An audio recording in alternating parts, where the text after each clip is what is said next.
Good morning, good morning mga ka-hoops. Nagsimula nung gabi ng Saturday, sobrang ulan na. Until this morning, sobrang ulan. So, I don't know kung it's a good morning ba talaga. Or, it's just,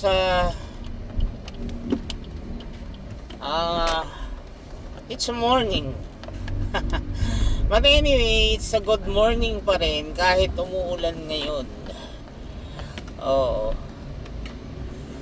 So medyo naglagay tayo ng konting allowance para sa travel natin this morning. So it's 8:04 na this morning.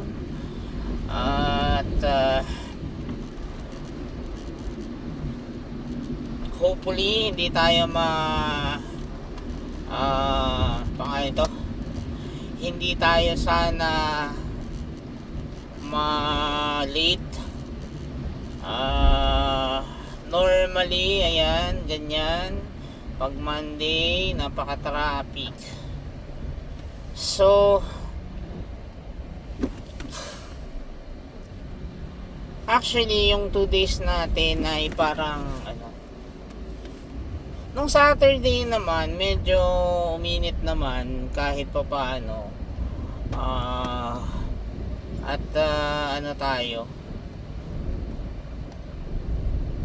although kung hindi ko na masyadong problem ngayon yung tagulan, kasi bumili na rin ako ng dryer. So bumili na rin tayo ng dryer para kahit ganitong maulan nakakatuyo tayo ng damit. At the same time, ang bango. Kaya lang yung paggamit kasi ng dryer ay may advantage and disadvantage, no? Kasi yung paggamit ng dryer, dahil nga mainit siya, normally madali siyang makasira ng damit. Lumulutong yung damit doon sa basa, tapos tutuyuin siya sa pamamagitan ng init. So madaling lumulutong yung mga damit, madaling nagkakabutas yan. But ginagawa lang naman natin yon kung talagang kailangan na tuyuin. Kung may araw naman, di walang problema. But anyway, maganda yung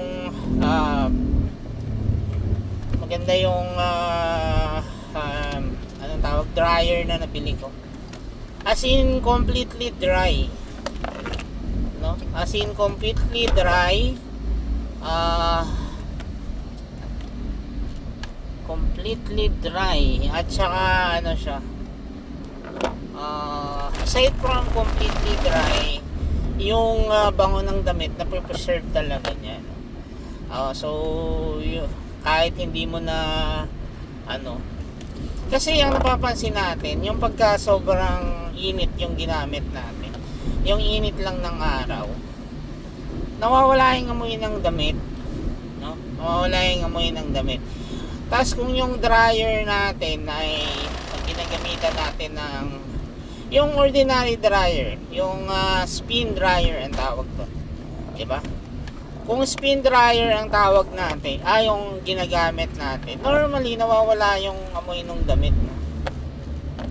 Unlike dun sa dinadry siya gamit yung dryer na electric, although malakas yun sa kuryente, no? Kasi sobrang init ng damit pag lumabas dun sa dryer. But at least ready to wear na siya. Kasi hindi siya mahirap plansyahin, no? Unlike yung naka-spin dry na, 'di ba, normally yung naka-spin dry, lukot-lukot 'yon, mahirap plansyahin talaga. But this one parang hindi naman. So maiba tayo. Since nga maulan kahapon, hindi na tayo naglalabas at nanood tayo ng mga previous hearing na ginawa sa ng Quadcom. I think Quadcom yun, budget hearing yun ng Office of the Vice President. No. It's DSWD kasi andun pala si yung bagong secretary ng senator, si Angara. 'Di ba? So ngayon, nabanggit doon, ang laki kasi ng hinihingi nilang ang hinihingi nilang budget ay malaki. Tapos one of the magaling din actually yung isang doon. Magaling din yung isang, at least hindi isa si yung babae na nabanggit ko last time na lawyer. At least hindi siya iisa doon sa magaling magtanong doon sa lower house. And I feel lang mas magaling yung lower house in terms of inquiry, discussion, in terms of presentation ng data, in terms of kasi yung kanila mas mas detalyado, mas may substance, napipinpoint talaga ng ayos, mga things like that, no? Yung mga research work na ginawa nila is very effective of pinpointing kung nagsasabi ng katotohanan at pawang kasinungalingan lamang yung mga resource person or witnesses. Sa iba kasi, like yung tanong nila, yung sa kila Risa Ontiveros at saka kila Jinggoy, most of the time barumbado, di ba? Barumbado lang yung tanungan dun Barumbado lang ang tanungan dun, hindi katulad nung lower house. Mas in terms of not only the substance but also of course yung the way they ask the question ay mahinahon, magalang, hindi kailangang mambastos. So, 'di ba?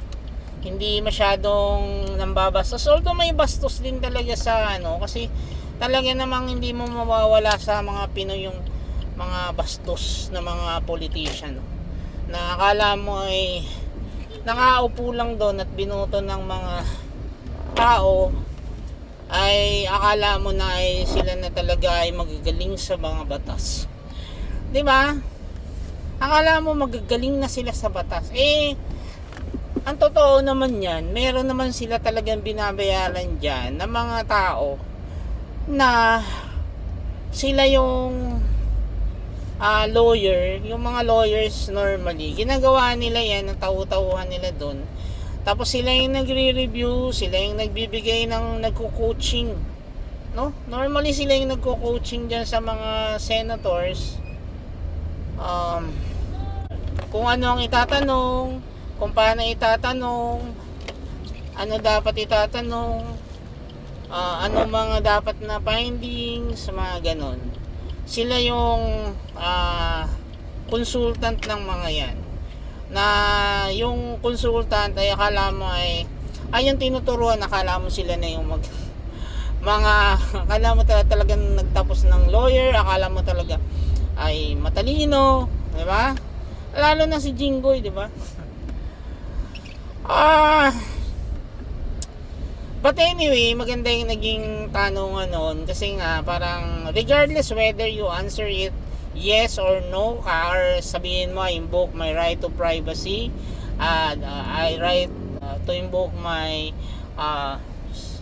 for self-incrimination, kahit magsabi pa sila ng ganon, at least alam nung tao, nung mga nanonood na sila ay guilty. So yun yung you don't have to say it, diba? Literally para sabihin na guilty ka, diba? Parang ganun yung vibe. Tapos may isa doon na tumawag lang sa akin ng pansin, which ano yun, nagko-confirm lang, diba? Nagko-confirm lang yon ng mga previous statement ko about di ba naman nakwento ko doon sa mga previous videos ko na pagka nag-interview ako, yung job interview, normally naghahanap tayo ng mga matanda. Naghahanap tayo ng matanda because na-mention ko na nga na normally yung mga kabataan ngayon ay maiksi yung pasensya sa trabaho. Sorry daw sa iba. I'm not saying all naman, di ba? I'm not saying all. But majority of the newly grad, kahit sabihin natin na yung mga grades nila ay 90 plus, mga ganon. Yun nga sinasabi ko, yung mga 90 plus, 94, kasi ngayon, di ba, kung mapapansin niyo, talaga nagbibigay ng 96, 97, 98, 99, 100. Nagbibigay yung mga teacher ng ganon, di ba? Unlike nung mga time namin ng 70s, 80s, 90s, 2000, hindi nagbibigay ng ganon. Hindi talaga. You know, hindi talaga. No, yung 2000, yung 90s pala hindi. Mga 70s, 80s and mid of 80s or close to 90s. 90 siguro, 1990. Hindi nagbibigay. But after that kasi naka-receive na ako ng like for example nung college ako sa taxation, ayun, naka-receive ako doon ng plot 1. Naka-receive ako ng plot 1. So that time nagbibigay na. Correction lang doon sa unang na-mention ko. Nagbibigay na ng 100 kasi ibig sabihin ng plot 1 kasi is 100 talaga yon. So, but prior to that year, mga 70s, 80s, hindi nagbibigay. In fact, nung elementary ako, sa pagkakatanda ko, yung mga math quizzes, math exam, math recitation, and everything, parang wala naman ako natatanggap na lower than 100. Particularly nung grade 6 ako. Wala. Kasi paborito ko yung math nung paborito ko naman ever since yung math. Isa sa paborito. Ang pinaka-favorite ko na mention ko naman na is science, di ba?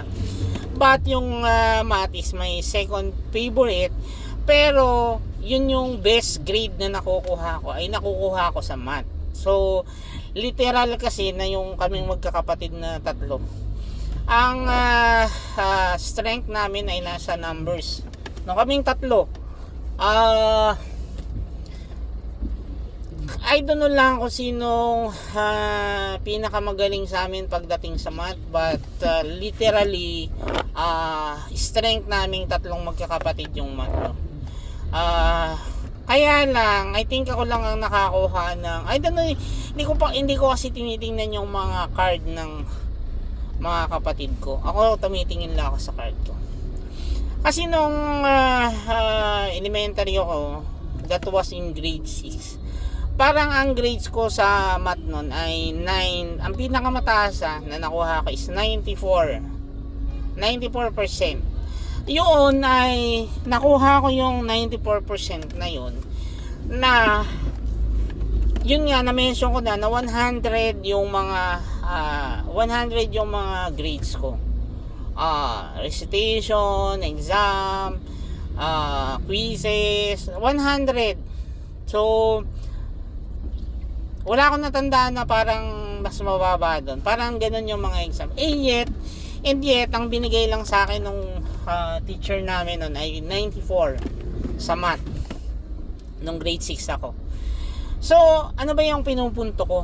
Nung time namin, makunat yung mga teacher. Kung magbigay yun ng ganong grades, ay asin yun nga, napiperfect mo na lahat ng mga quizzes, exam, recitation, napiperfect mo na yon, diba? And yet, hindi ka bibigyan ng mataas na grade. Kasi yun yung traditional teacher nung mga time namin eh. Kahit gaano ka man kagaling ay hindi ka bibigyan ng katulad ng binibigay ngayon na umaabot ng 100. So ngayon, isa dun sa discussion ng ng DepEd. So since humingi sila ng budget, malaki yung hinihingi nilang budget, and yet parang meron silang mga program ng 2023, ngayon ay 2024 na. So may program sila ng 2023 na hindi nila na-implement at hindi nila nagamit yung pera nila lahat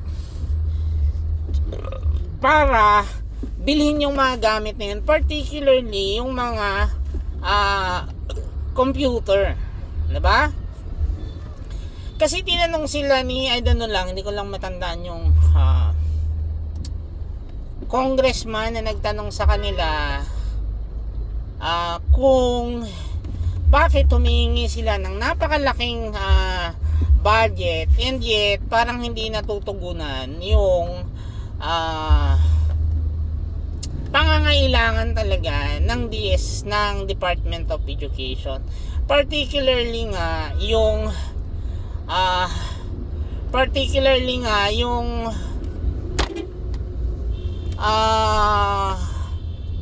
laptop yung discussion doon. Kasi yung laptop parang pina-ratio sa kanila. Ano daw ba yung ratio ng estudyante to per laptop na isang peraso? Ilan daw ba ang ratio? Meaning ilan ang gumagamit nung laptop sa school per unit. So sabi nila is 1:9. So ibig sabihin nun, isang laptop, 9 na estudyante yung gumagamit nun. So yun yung ratio nila. Tapos natanong din sila, ay yun na, I think si yung congresswoman ng congresswoman din pala yun ng Batangas, yung na-mention ko sa kanya na yung babae, nakalimutan ko na lang yung pangalan niya, na magaling siyang magsalita, malinis siyang mag-present. So yun yung tanong niya, kasi taga Batangas, tinatanong daw siya ng constituent niya kung nasaan na yung mga laptop ng DepEd. So in short, na mention yon ko ilan yung ratio. So 1:9 pag student, tapos kung teacher naman daw to computer is parang 1:48 or 58, ganon karami. So ibig sabihin 58 na teacher. Kung mapapansin natin, ilan ba yung teacher sa isang compound, 'di ba? Sa isang school, ilan yung teacher doon? 'Di ba parang kung hindi naman malaki yung school na yon, baka wala pang 100. Ibig ba sabihin na sa isang building, halimbawa katulad ng Pitogo, may Pitogo Elementary School, building 1. So yung building 1, siguro walang 100 ang teacher na nandoon. So meaning max of 2 laptops lang ang pinapagamit sa kanila. Di ba gagawa ka ng grades, etc., magpe-prepare ka ng report, magpe-print ka ng report. Yun ang tanong nung is it enough ba na ganun karami ang ratio per kasi yung student pwede pang pagtiyagaan yun, magpagtiyagaan yun, yung 1:9. Ibig sabihin kahit bigyan nyo ng isang oras siya, isang araw, meron kang 42 students, siyam na, so in 5 days makakahawak na at least yung mga estudyante ng laptop, diba? In 5 days makakahawak na yung 42 students sa loob ng classroom. Yung teacher, yun ang medyo malabo, no, na yung mga teachers ay maghihiraman. But I doubt na ganun yung nangyayari, na estudyante yung gumagamit. Most probably teacher ang nakikinabang doon sa laptop na yun, diba? Bakit naman papagulang yung mga teacher? Alam naman natin yan, no? Salute yung mga teachers natin dyan. Masisipag yan, magagaling yan.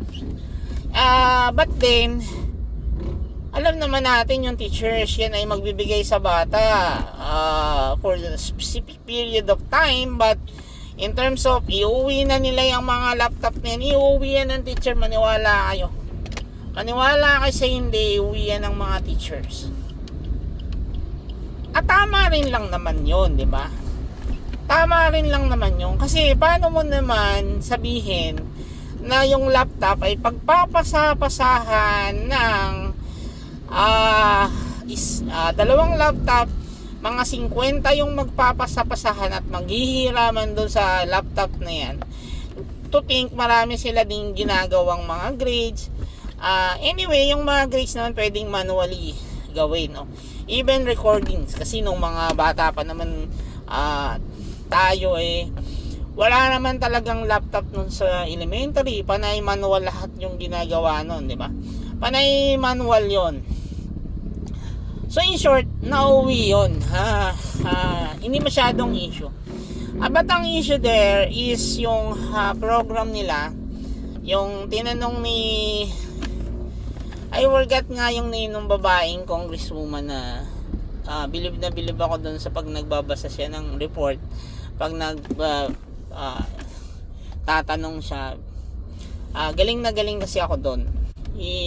Madalang kasi akong magalingan sa tao, sobra, madalang akong magalingan, pero ako galing na galing kasi ako sa kanya. So ngayon yun kasi yung tinanong din niya kung ilang percent na ba out of hindi ko malang matandaan ko ilang libo yung kailangang i-deliver na laptop. Tapos tinanong siya doon ilang percent na ba yung delivery versus yung contract. Parang around 70 something, no? 70 something percent ay na-deliver naman na daw, and the rest is for delivery. Probably yun, payment issues, mga ganon. Tapos may isa dong, hindi ko rin matandaan yung isa pang issues doon na sinabi na mga maliit lang, mga 20 something percent lang ang 20 something percent lang ang pangalan nito, ang deliveries. So kasi kung bakit natanong yon, parang sa assessment, out of 79 out of 79 na bansa na inassess, ang Philippines in terms of math and science,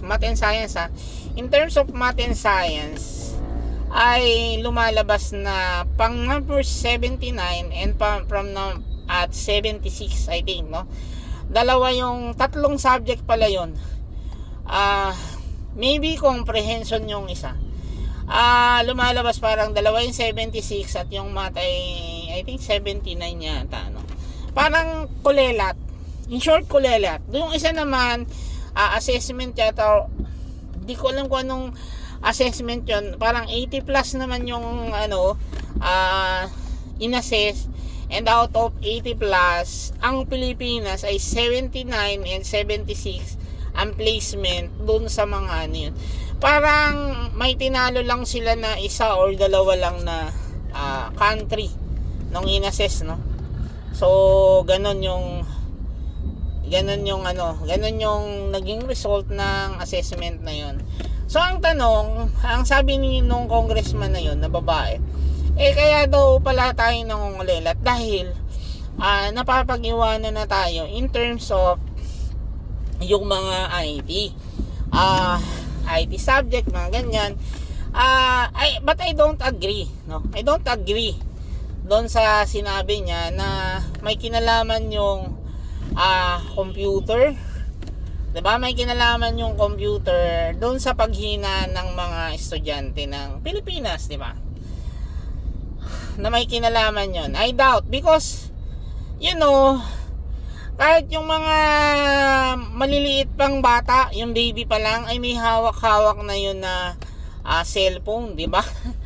Di ba, paggising sa umaga, bago matulog sa gabi, ang hawak-hawak ng maliit na bata ay cellphone. Di ba? So, kung may hawak ka namang cellphone, hindi na issue ngayon yung computer. 'Di ba? Matututo ka din doon eh. Kasi nag-google nga lang, malalaman mo na yung mga sagot. Unlike before, nung time namin, 'di ba, nung time namin,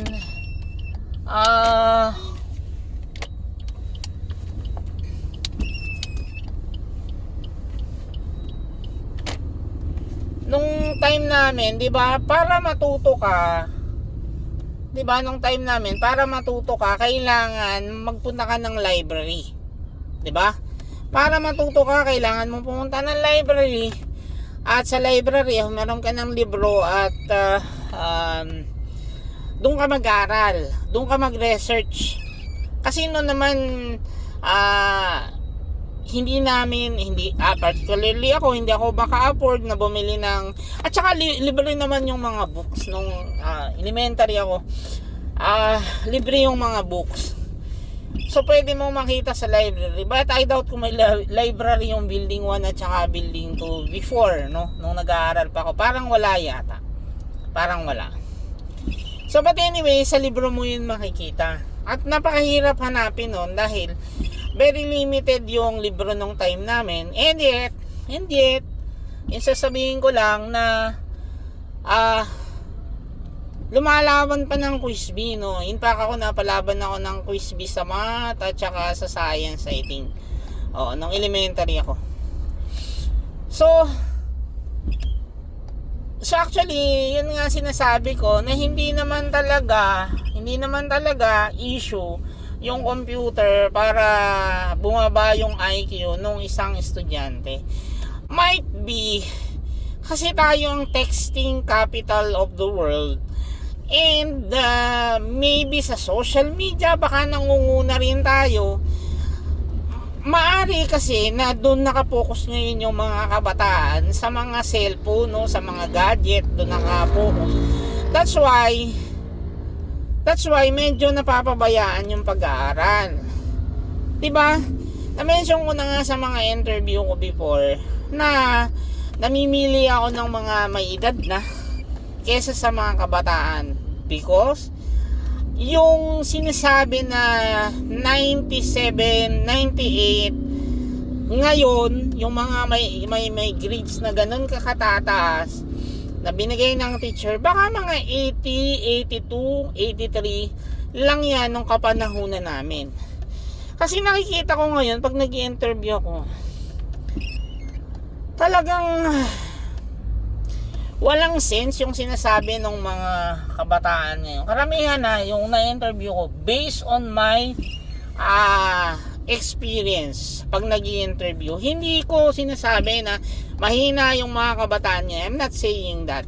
I'm only saying based on my interview and based on my experience, mahina yung mga kabataan na kahit alam ko na ang grades ay matataas nung nag-aaral sila.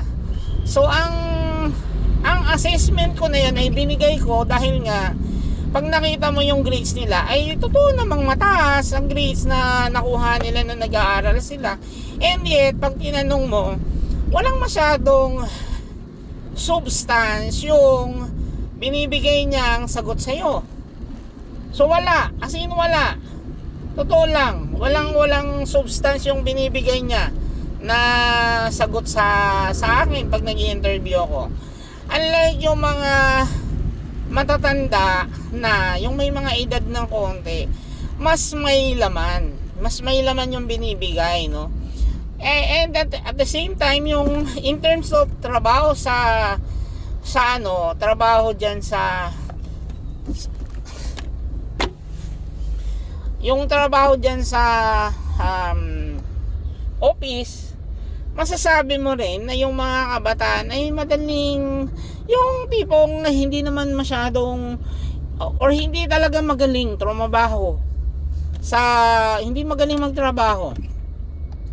And yet, nagpaparinig ng mga increase, mga ganon.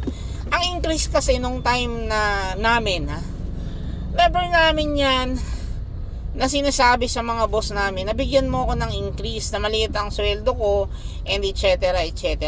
Wala akong ganon. Hindi kami nagsasabi ng ganon. Ngayon, naririnig mo na yan doon sa mga baguhan. Lalo na ngayon sa office. Naririnig ko yan. And tuting ko naman, tangan-tanga, pasensya na kayo tangan-tanga din naman ako sa kanila, no?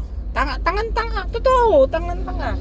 Because, kung i-compare ko yung trabaho nung tao, sa trabaho nung tao ko before, ay di hamak na sobrang layo.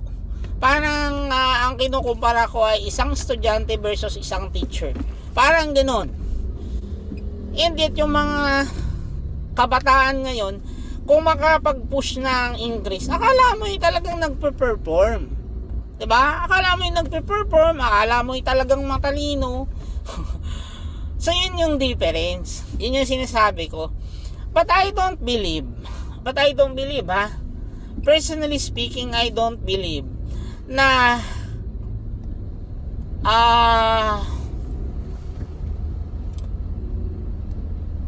na dahil sa computer kaya humihina yung mga estudyante. Might be dahil hindi sila nakapokus unlike before. Kasi yung mga, kung mapapansin ninyo, even yung exams ng mga yung dito sa Manila, di ba? Nagkakaroon dito ng assessment, pinapapunta lahat ng estudyante at dito nagte-take ng exam sa Manila, or probably nagbibigay ng exam nationwide. And then based doon sa assessment, doon lumalabas na mas magaling yung mga estudyante sa probinsya. 'Di ba? Lumalabas na mas magaling yung estudyante sa probinsya. Ayan ay based doon sa exam ng mga previous years assessment 'yon. 'Di ba? Ina-assess nila ano ba? Yung estudyante ba ng Manila versus estudyante ng probinsya ay mas magaling o hindi. Actually, ano yun, nationwide yung assessment na yun, para lang malaman ano yung mga schools na performing, alin yung mga schools na hindi performing. Hindi naman yan para i-identify kung magaling yung probinsya or magaling yung Manila, no? Hindi yun gedon. But lumalabas dun sa examination assessment na yun na mas magagaling yung mga estudyante na galing ng probinsya. Because bakit? Bakit sa tingin nyo mas magagaling yung mga estudyante daw ng mga taga-probinsya? Kasi unang-una, walang masyadong disturbances sa learnings ng nasa probinsya, di ba? Wala. For example, wala doon masyadong mall. Kung may mall man, malayo. So hindi yan katulad dito sa Manila, sumakay ka lang ng jeep, nandun ka na sa mall. Hindi ganun sa probinsya. So babiyahihin mo yan. Planuhin mo yung pagpunta sa mall. Di ba? Ganun din ang internet. Everywhere may internet dito sa Manila. May mga free internet dito, may mga area dito na may free internet, even sa mall may free internet. So very accessible yung ano. Ang mura na lang ng internet. Manila can afford to pay yung mga bundles, no expiry na internet. Marami kang pagpipilian. So dahil sa marami kang choices at marami kang pagpipilian, yung mga estudyante talaga ay dito sa Manila, karamihan ay napupunta doon, 'di ba? Napupunta sa mga ganon na cellphone, 'di ba? At nakakalimutan ng mag-aral. Unlike sa probinsya, yung internet doon ay hindi naman accessible sa lahat. Kung meron ka dong pera, may hanap buhay ka, may internet ka, 'di ba? Hindi lahat doon may internet. Hindi lahat doon may cellphone. Hindi lahat. So, ang mall, hindi rin lahat. So, yung mga bata doon, makikita mo pa rin naglalaro sa kalsada at umuwi pa rin ng gabi. So, mas marami silang time mag-aral. Unlike yung mga estudyante dito sa Manila, kukunti yung time nila mag-aral. So, probably yun ang dahilan kung bakit mababa yung assessment ng mga Pilipino at nangungulelat pagdating sa science, math, at saka sa comprehension. Parang doon yata yun. So, at yun ay nakakaano, di ba? Very disturbing yung na yun. So, tinatanong yung ng congressman na yun, ano daw ba ginagawa ng ano daw ba ang ginagawa ng DepEd to address that issue, considering matagal na yan. Hindi lang naman last year yan nangungulelat ang mga Pilipino. Several years na nangungulelat ang mga Pilipino, no? So, medyo late na tayo, napaka-traffic. So, yun yung tanong nung congresswoman ko. So, ano ba daw ginagawa para i-address yung mga ganon? Actually, kung akong tatanungin mo, ang pinakamalaking tulong doon na pwedeng gawin ay make the study enjoyable experience for all the kids na nag-aaral. Kasi wag yung masyadong monotonous, no? Hindi yung typical na studies na ginagawa before na libro, bahay, libro, mga ganon, di ba? Tapos turo, exam, mga ganyan. Gawin mong masaya yung experience ng mga estudyante para ma-encourage mo sila na learning is fun. Diba? Learning is fun. Hindi siya yung tipong nagiging sakripisyo. Diba? Parang pagka nag-study ka, parang sakripisyo. Diba? Parang boring, sakripisyo. Parang ganun yung naalala ng mga kabataan dun sa study. So, number 1, yan ang pwedeng gawin. At number 2, ang pinakamalaking tulong na pwedeng gawin dyan ay sa parents, no? Na bigyan ng time na bitawan yung mga cellphone at mag-aral. Kasi yan yung isa sa pinakang social media, ang pinakang kasi ngayon, kung kahit mga bata may mga social media na, 'di ba? Unlike nung panahon natin, kahit matanda ka, wala kang social media. 'Di ba? So yun lang yung masasabi ko doon, no? Yun lang yung masasabi ko doon.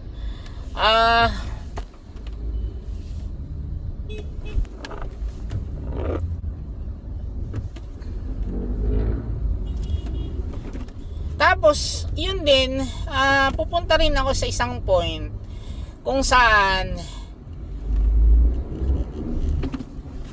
questioning ko rin ngayon yung budget na pinasa noong 2020, parang 2019 yata or 2018 nagsimula na magkaroon ng confidential fund yung BP, na nung pinadefine nga kung anong function ng isang BP ay wala naman doon naka-indicate na kailangan or meron bang purpose yung BP based doon sa responsibility na kailangan gawin niya, ay nakalagay ba doon yung mag-surveillance? So wala. So technically talaga namang ginamit lang yung confidential fund na yun para gatasan ng mga sinong gusto mong gumatas doon sa confidential fund na yan, 'di ba? So yun yun talaga yun ang talagang purpose na ginamit yun ng cash cow ng mga politician, na kahit naman wala naman silang capability, wala silang experience, wala silang everything para gawin yan, ay ipinipilit na magkaroon sila ng ganon, di ba? So 'Di ba? Instead of putting that money diyan sa mga kurakutan, ilagay nyo na lang yan doon sa pag-improve ng Department of Education. Magtayo kayo ng maraming building para yung mga estudyante. Isa pa rin kasi sa nakikita kong problema ngayon ay yung katulad yan dyan sa mga Fairview, doon sa Corazon Elementary School yata yun, di ba? Na 100 yung estudyante. Alam nyo, nung bata pa ako, whole day yung whole day yung school. Whole day, maghapon yung pasok. Bakit? Konti lang ang estudyante noon, maraming classroom. So whole day ang pasok ng estudyante. Ngayon, ang pasok ng estudyante with so many social media right now, so many cellphones, so many games, ay tapos bibigyan mo pa ng kalahating araw lang napasok yung mga estudyante, wala na talaga. Ano bang ini-expect mo, 'di ba? But again, may estudyante talagang bobo. Kahit ano namang gawin natin talaga, may estudyante naman na talagang mahina. Kasi ako, kahit siguro ilagay mo ako doon, paborito ko naman talaga yung science and math. 'Di ba? But of course, yung mga yan ay merong mga effect doon sa mga kabataan, yung pagkonti ng oras, pagdami ng libangan, pag-introduce ng social media sa napakaagang edad, sa pag-introduce ng napakaraming online games sa mga kabataan. Ang dami kasing online games, hindi katulad nung time na bata pa ako, no? Super Mario lang yata kilala ko na games, 'di ba? Sobrang konti ng games na nalalaro nung bata pa ako. Super Mario lang ang sa pagkakatanda ko. So late na talaga ako. Anong oras na? Ilang minuto na lang. And yet nandito pa ako sa area ng Marikina kasi nga ako, 'di ba, coding. So yun ang kailangan na napakasarap na tutukan, no? Kung paano yun isosolve. And I think parang yung DepEd doon, parang napakababaw ng mga sagot-sagot, di ba? Okay. That's the first issue for the day.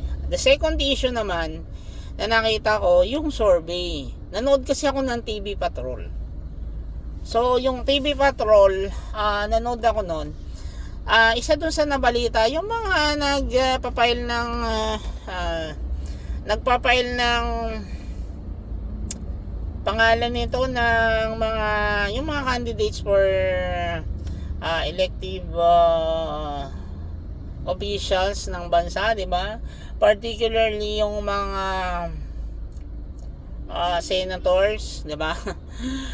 Ngayon kung mapapansin nyo, sobrang daming senator ngayon. Sobrang daming senator talaga na tumatakbo na alam naman natin na walang capability, no?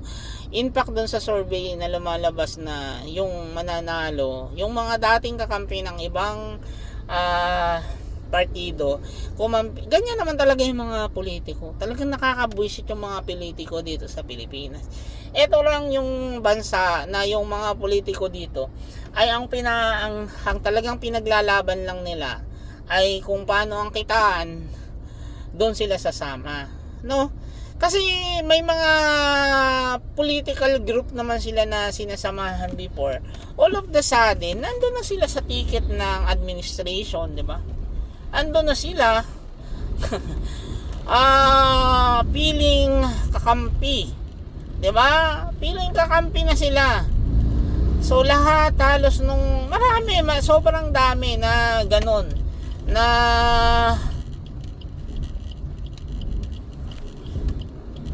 sobrang dami ngayon na politiko na lumipat na doon sa ibang partido.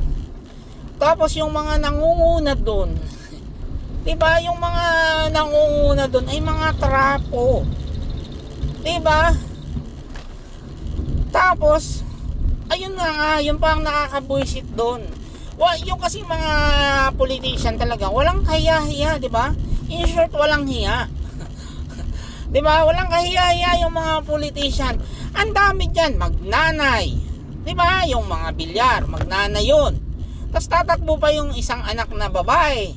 Di ba? Yung anak na lalaki nga, wala ka nang narinig dun. Parang hindi na nga senator yun eh. Hindi ko nga narinig ang boses nung senator na lalaking dating naging DPWH. 'Di ba? Wala ka nang narinig doon. Tapos nakaupo, yung nanay nga madakdak, okay pa yung nanay, madakdak. Pero ang point kasi doon, madakdak yung nanay pero mahilig silang mag-convert ng mga taniman ng mga palay sa kanilang ginagawa nilang subdivision. Papaliit na ng papaliit yung mga palayan dito sa Pilipinas. And yet, ang akala mo naman kung makapagsalita yun, akala mo talagang yung concern niya ay nandun sa mga mahihirap, nandun sa mga magsasaka, and etc. No? Tapos ngayon, yun si Camille, yung anak nilang, I think bunso yun ni Manny Villar, no? Tatakbo din siya. So, ibig sabihin, magtatatlo na sila. Di ba, ang kapal ng mga tao dito sa Pilipinas, ng mga politiko, magtatatlo na sila, mananalo yun probably kasi nga mayaman yung pamilya na yan, magpapamudmud yan ng pera for sure. So maganda na naman yung jingle niyan kasi doon magaling yung Villar, magaling gumawa ng magbayad yun ng mga composer para gumawa ng jingle na maganda. Doon sila magaling. So pag nanalo yan, tatlo na sila doon. Yung Tulfo Brothers, pag nanalo yung tatlo na naman sila doon. 'Di ba? Yung mga Binay, yung mga Duterte, 'di ba? Kung titingnan natin yung mga survey, ay talagang Diyos ko, hindi na yan politika eh. Mag-anak ka na eh. 'Di ba? Mag-anak na yung tumatakbo na politiko sa iisang posisyon, nagsasabay-sabay sila. Tapos narinig mo kay Erwin Tulfo, no? Narinig mo kay Erwin Tulfo, sabi niya, wala pa namang batas na yung sa dynasty, which means na yung mga magkakamag-anak, tatay, nanay, kuya, ate, lolo, lola ay tumatakbo ng sabay-sabay. Yung wala pa naman daw batas na dynasty, sabi ni Erwin Tulfo. Isa pa yung bobo eh. 'Di ba? Hindi naman kailangan ng batas eh. 'Di ba? Para malaman mo na may dynasty, hindi kailangan ng batas. Bobo ka kung sabihin mo na dahil walang batas kaya hindi mo susundin, 'di ba? Unang-una, ang konsensya mo ang tanungin mo. 'Di ba? Tanungin mo yung konsensya mo. Although yung kapatid niya ngayon may natutulong naman. In fairness naman, I'm not saying wala. May natutulong naman. 'Di ba? Tapos sasabihin nila, let the people decide. Tangina. Sorry. Tangina, 'di ba? Let the people decide. Ano pa namang inaasahan natin sa mga Pilipino? Noon pa naman talaga yung mga Pilipino ay bopol na pagdating sa eleksyon, 'di ba? Tingnan mo yung nangyari na lang kay BBM. Magkano yung bigas niya? Magkano na ang bigas ngayon?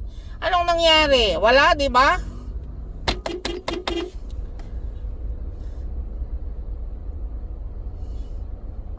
Walang nangyari doon sa bigas ni Bongbong. As in, yun ay naman talaga. Ever since alam ko na yun ay budol. 'Di ba? Budol yung kay Bongbong na yon, yung about sa bigas-bigas niya na yon ay budol yon. And yet yung mga Pilipino ay binoto yon, 'di ba? Binoto yon, 'di ba?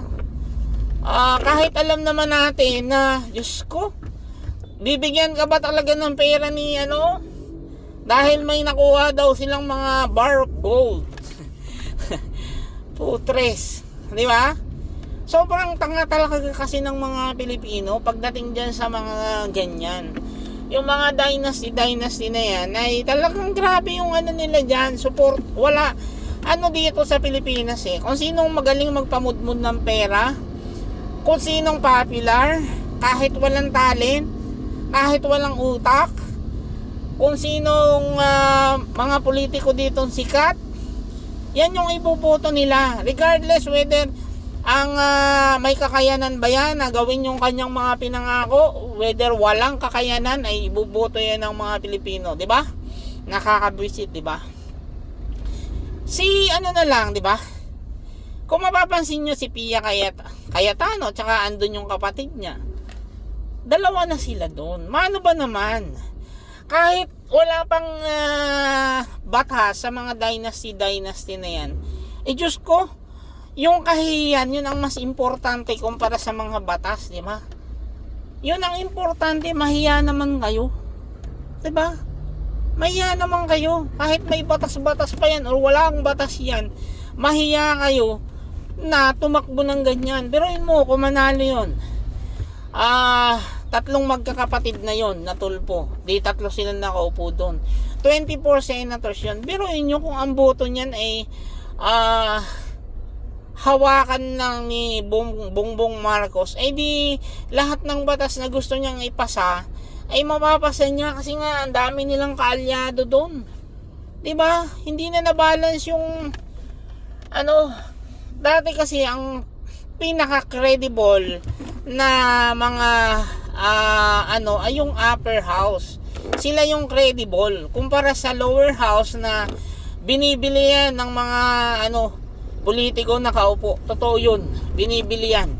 Kasi dyan nangyayari yung impeachment. Pag gustong may impeach, babayaran lang nila yung mga tao dyan, diba? Yung iba, I'm not saying all, of course malinis naman yung iba dyan talaga.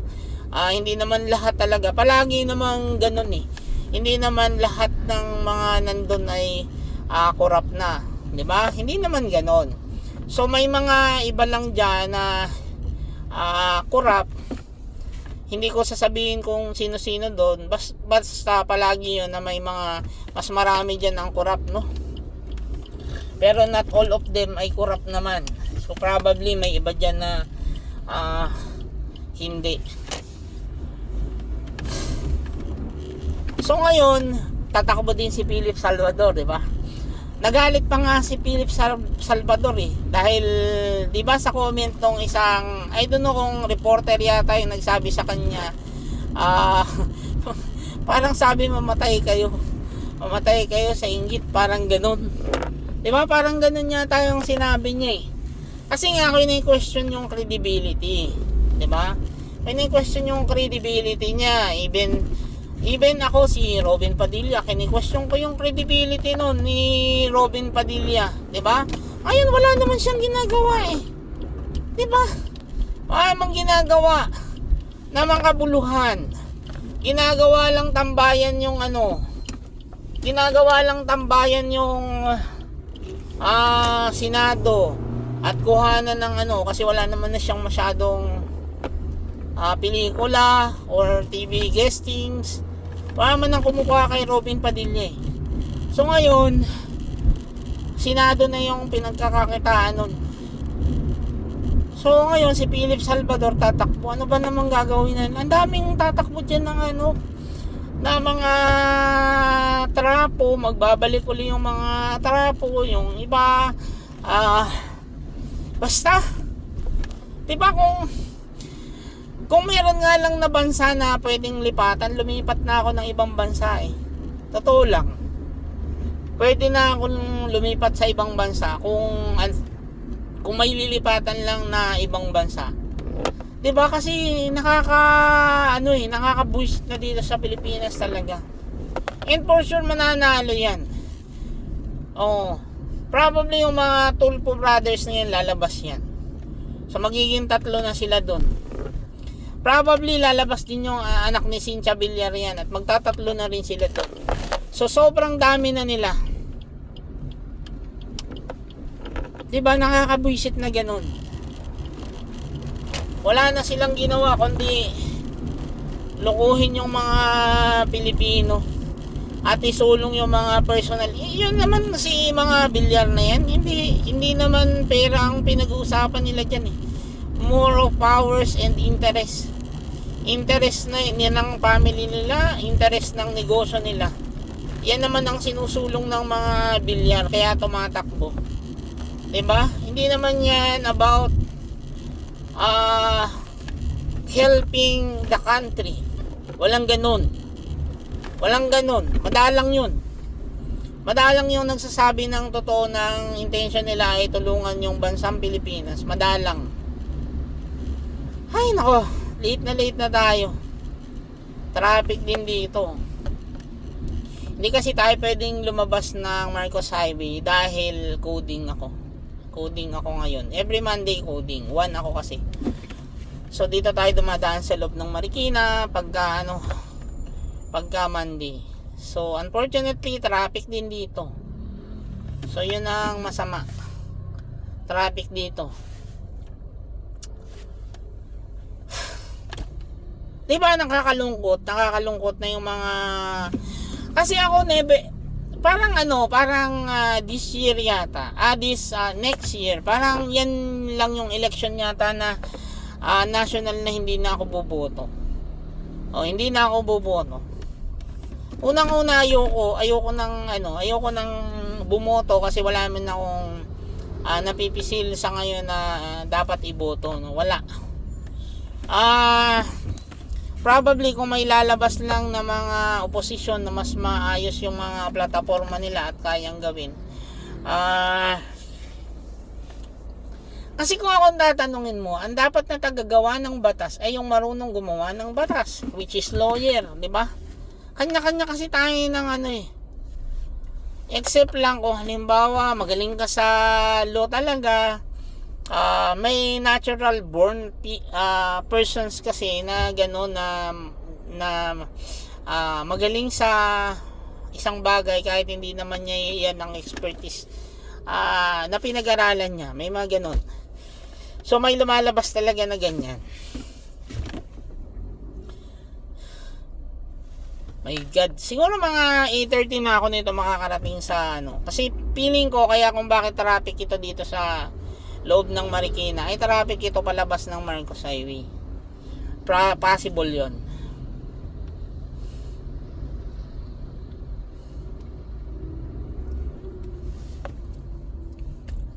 Ang hirap. Mga 8:30 na ako nito makakarating ng office. Kasi sobrang traffic dito pa lang. Actually, doon pa lang sa amin traffic na. Hanggang papuntang Marikina, traffic dito, traffic din. Palabas ng Marcos Highway, traffic. So, as in, traffic lahat. Monday na Monday. I don't know bakit masyadong traffic ngayon. Last Monday, din yata ako. Na late din ako. Inagahan ko rin ang pasok nun. Just like today, maaga yung pasok ko. Nakakabwisit, diba? Nakakalungkot. Ang aga mo namang gumising tapos ganito aabutin mo.